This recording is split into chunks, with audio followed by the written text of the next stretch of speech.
Duduk mbahku jenenge nek mangan brokoli siji digawe pirang-pirangan dina bahkan sampe seminggu ya rek. Lah iki brokoli mari dialupi terus digrujuk banyu adem dadine wijuro yo rek. Wayu brokoli ku ya rek. Nah iki mau jatahku telu. Terus jatah mbahku ya telu rek. Aja akeh jare mangan brokoli marai pekun jare mbahku. Sisane diselen ning hap ngene iki terus diselen ning freezer. Manganan juga telu sampai kadang sampai berminggu-minggu rek jenenge brokoli freezer jenenge. Wis rasa kaget lek ngopeni wong tuweke Hongkong iki rek, wis rasa kaget. Nah marek ngono iki daginge mbahku, iki daging ayam sisane ndinge sak jempol.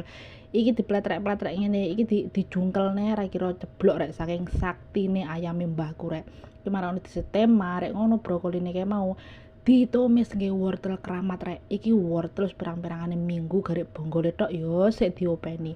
Engko lek diris-iris kan dadi akeh. Wis gak apa-apa, sing penting mangan rek, sing penting mangan.